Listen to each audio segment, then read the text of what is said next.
Hi everyone, hope you're doing well from wherever you're watching this channel, depending on your time zone. Now, yesterday, the Registrar of Societies came out with the allegations that the New Life Prayer Center Church associated with Pst Ezekiel has not been filing returns since the time that church was registered up to now. And because of that, then they might end up closing that church because the pastor is contravening the law governing churches. Now, if you check on the information that the New Life Prayer Center has shared about from the KRA, it confirms that the information that the registrar of the societies was sharing is contrary to what KRA is telling Kenyans. KRA is showing that even for this year and last year, pastor filed the return. Now, just try to compare this to confirm where the government is heading to what the registrar of political party has been doing to Jubilee Party.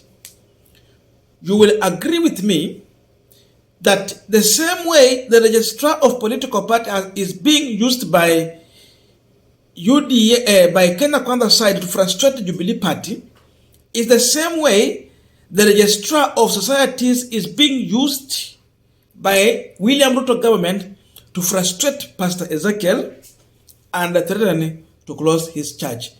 There is no difference. These two are state agents being used by this regime to do what they are doing.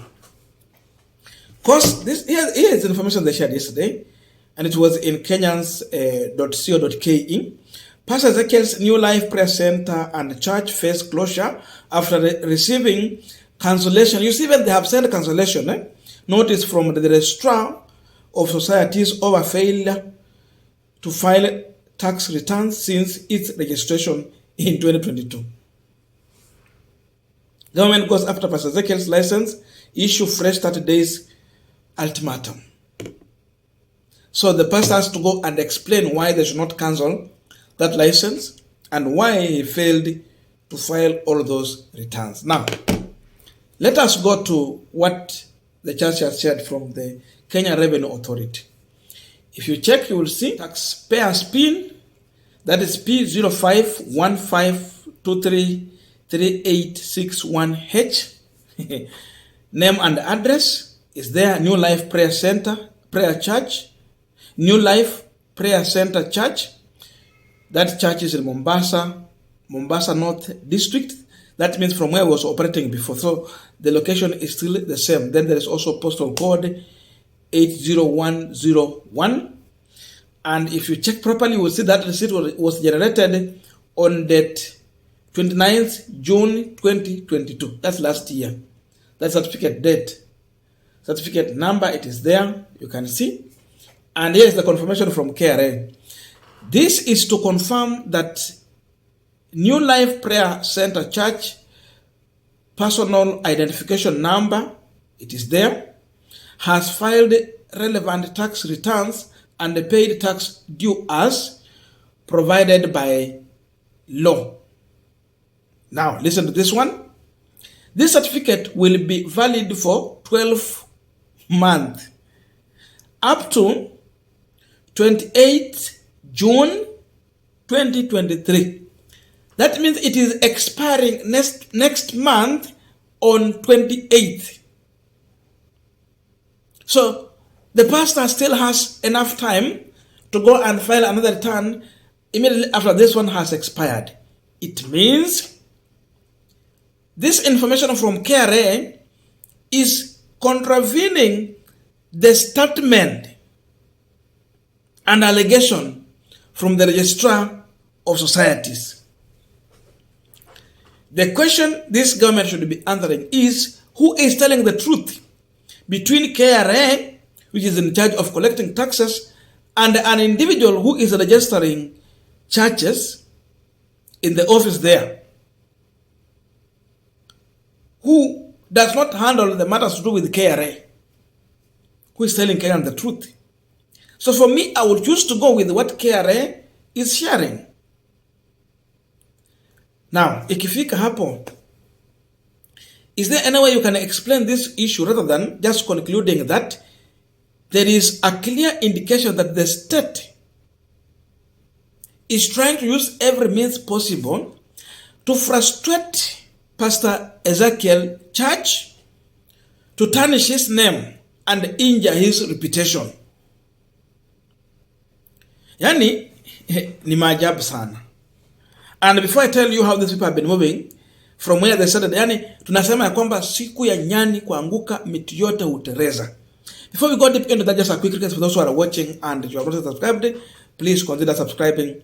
To the returning subscribers, I must say thank you so much, and again to all our viewers, please give this video a thumbs up. Thank you so much, and back to this discussion. I'm laughing because I'm seeing a government that is acting comedy. Surely. But this one is not a laughing matter. I'm seeing a government that is so much embarrassed in what they're trying to do. At first place, they started saying that Pastor Ezekiel is operating a morgue within his church vicinity. That was the first allegation. They went to check, there was no morgue.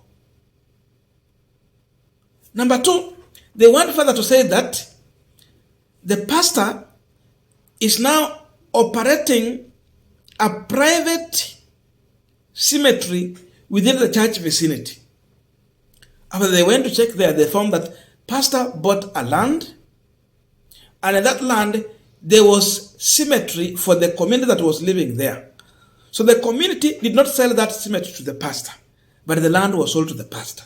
So it has remained there because then that is where they have buried their people, and they would not want to lose that in touch with that cemetery. Ilienda hivyo. After that one, they now linked pastor to the issue of organ harvesting in relation to what was happening in Shakahola. Starving people to death, killing people to harvest organs. That one has refused to hold, and the reason was that there is too much money in his accounts. So it means he is in such kind of business. This was dismissed by Kithure Kindiki, none other than no one else. Kithure Kindiki himself. And the government pathologist, Johnson Odwar, he was clear in all the bodies that has gone through autopsy. There's none that is showing that there is missing organs. So it's a clear indication that all that is coming from the government. And imagine, a DCI got an extent of swearing an affidavit that there is missing organs. Look at that. Look at that confidence. Yet, the truth is totally different from all this. So it tells you that wanajaribu tu kuguza kila mahali. Kila mahali. Na kila kitu imekataa. From massive killing in the church, imekataa. Morgue, imekataa. Cemetery, imekataa. Organ harvesting, imekataa. Sasa wamekuja kwa mambo ya tax return. That he's not paying tax. He has not been filing returns. Of course, churches do not pay taxes. You know, offering is treated as donations. So these donations, you cannot tax donation, but you have to file returns on a yearly basis. There is some amount you have to pay. And the pastor has been paying. It has been indicated here. It means he has a certificate. That means he is clean with KRA.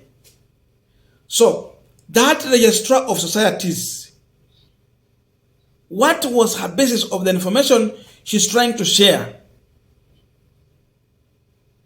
And who instructed her to share that information out? Then, which information should the Kenyans go with? KRA, Register of Societies.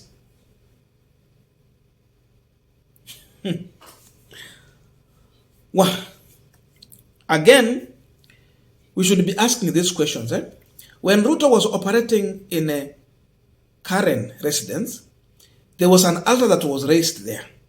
Pastors used to go there, they were praying, they were giving offering. Did they register that church? Were they filing returns? As we're speaking today, there's an altar that has been raised within the State House compound. Question number one, have they registered that church? Because there's an altar there, because they're paying tithe and offering and the prayer service going on there. Number two, are they filing returns? In my view, I'm seeing a president who is using every means possible to fight Pst Ezekiel Odero, nothing else. If the Senate do not want to fight Pst Ezekiel Odero, Ruto will just make one phone call. But it shows that the president is behind all this fight, and there's no any other way we can exclude his name from all this. See you in our next video. But let us meet in the comment section for continuation of this conversation.